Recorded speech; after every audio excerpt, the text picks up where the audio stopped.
Anomalie, diamètre 30 mA, 40 A. Vous avez une anomalie liée à votre différentiel 30 mA? Votre tableau électrique est équipé de deux types d'appareils de protection, le disjoncteur général et le différentiel 30 mA. La majorité des foyers français sont équipés d'un disjoncteur général d'une puissance variant de 15 à 45 A. Votre fournisseur va calibrer cette puissance en fonction de vos besoins en électricité. Votre 30 mA installé entre le disjoncteur général et les divisionnaires doit être adapté à la puissance calibrée par votre fournisseur, celle-ci afin d'éviter tout risque de surintensité. Exemple. Votre disjoncteur général affiche une puissance de 15 à 45 A. Votre fournisseur l'a calibré à 30 A en fonction de vos besoins.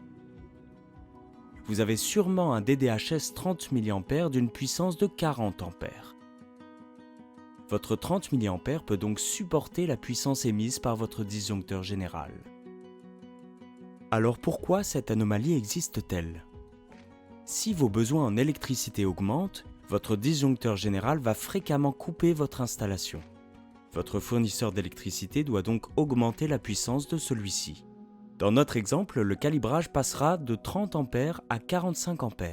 Le 30 mA en place ne supportera plus la puissance émise. Comment choisir le bon 30 mA? Il existe plusieurs puissances de 30 mA égales à 40, 63 ou 90 A. Il faudra installer un 30 mA avec une puissance pouvant supporter le calibrage maximal de votre disjoncteur général. Dans notre exemple, il faut installer un 30 mA calibré à 63 A. Conseil Diagadom. Pour votre sécurité, il est essentiel de tester le bon fonctionnement de vos disjoncteurs à l'aide du bouton Test. Avant de procéder au test, veillez à bien mettre hors tension tous vos appareils sensibles. Une question? Un doute? Un conseil? Nos diagnostiqueurs se tiennent à votre disposition. Pour voir nos autres vidéos Solutions Diagadom, cliquez ici.